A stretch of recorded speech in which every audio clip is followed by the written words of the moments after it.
No major injuries then. Good. I briefed the recovered soldiers and sent them on their way as quickly as I could, but nevertheless feared they would not make it in time.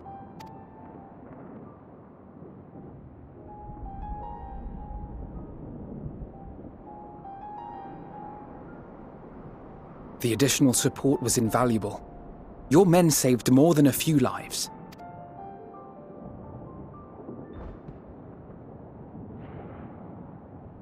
Though not all, I regret to say.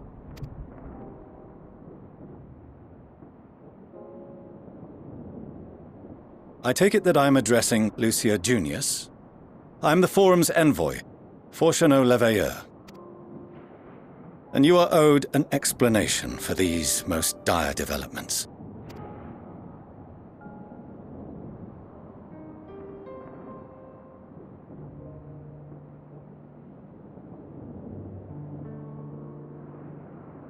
Another trial wrought by the final days. I was beginning to suspect as much.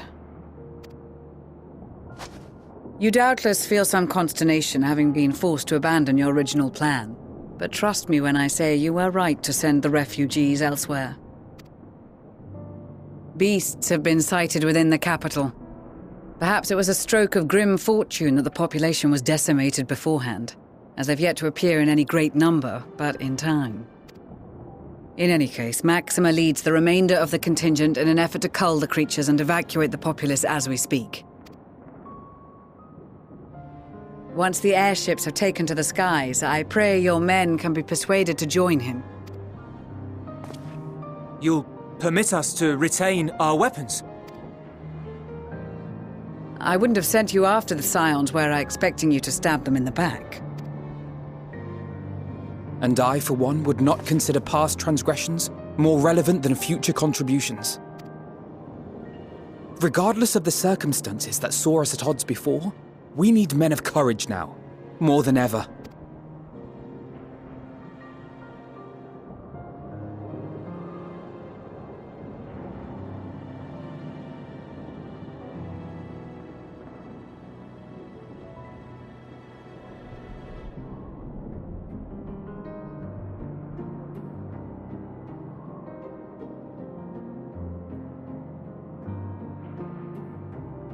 We swore to defend.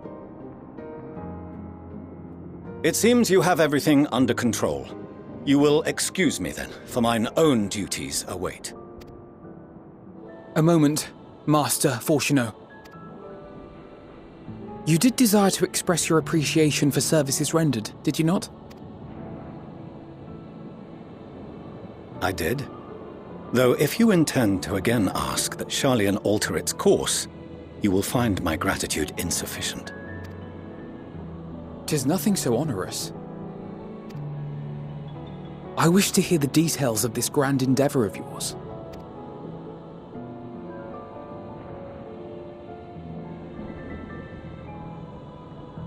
Do you swear to listen and to learn, and not to embark upon some scheme to impede us? I swear.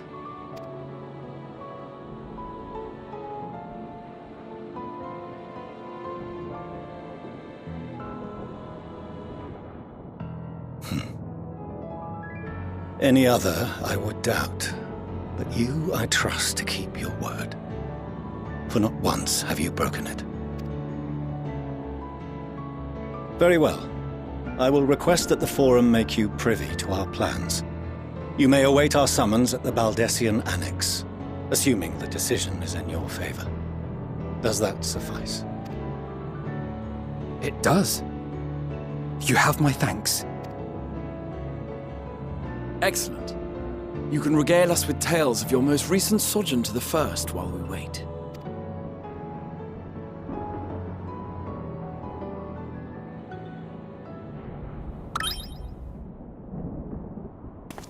Did you hear something just now?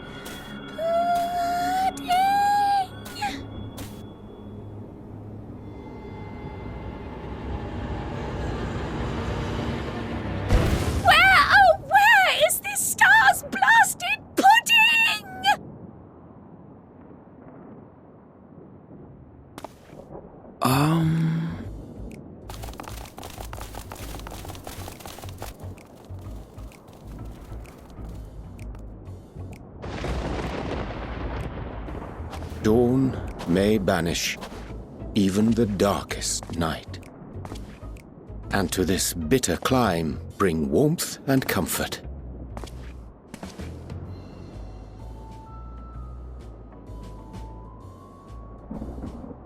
'Tis heartening to see such an assembly upon my return. I thought often of you whilst I looked down upon our star's brilliance from the moon above. Yes, but what are you doing here? And dressed like that? Aren't you cold? Verily, I fear for my health should I proceed to expound upon our purpose ere I procure more suitable garments. Then allow me to summarize. We're here because none of you lot are up there. Nor has anyone deigned to send word about any changes in the plans. It's rude, is what it is. At least that's what I thought at first, but then folks got to wondering if you weren't in a spot of bother, so we decided to take matters into our own hands. Come down here and help, if our help be needed. So she says, but it's also something of a convenient excuse to visit Etheris. Urianger made it sound absolutely marvellous. More so before the impending doom, but still. And it's not like there will ever be a better time. What with the aforementioned doom? Marvellous, they say, yet not an ounce of pudding to be found. I must suffer Urianger's inferior works no more. Hey!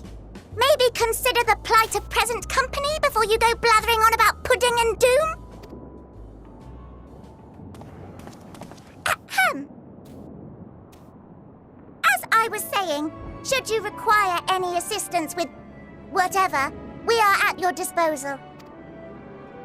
We were born from Hydaelyn's love for the lives of this star, so naturally we would much prefer to see them continue. Twiddling our thumbs up on the moon is hardly conducive to that, though, is it?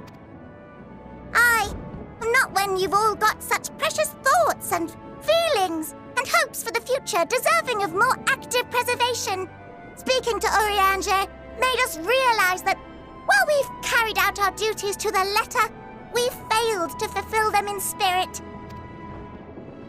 From there, it was just a hop, skip, and a jump towards resolving to help us help you.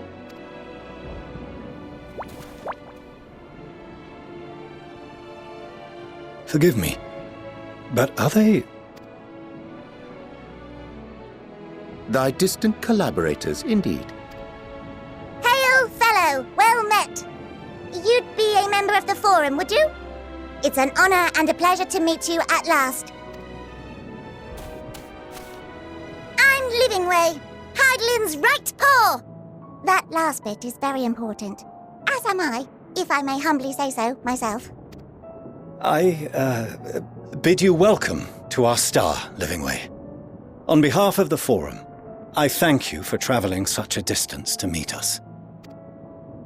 As you have surmised, preparations for the Exodus have not proceeded as smoothly as we had hoped. I should be happy to personally escort you to our headquarters in Sharlayan, where you may advise us as you deem fit.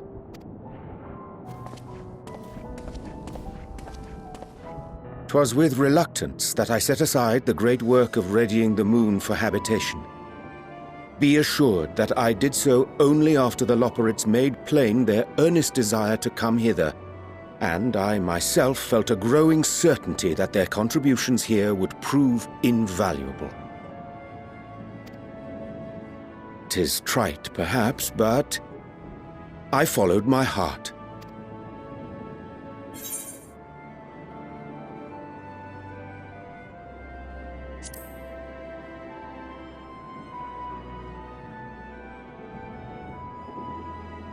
For a time, at least. Nevertheless, 'twas worth the journey to find present company well. Wilt thou attend us at the Forum and lend thine own wisdom?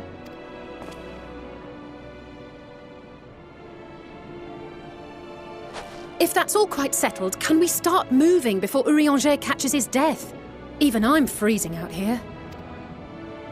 Oh, I dare say you'll warm up quickly once you're aboard the airship. Sat shoulder to shoulder with our fur-covered friends.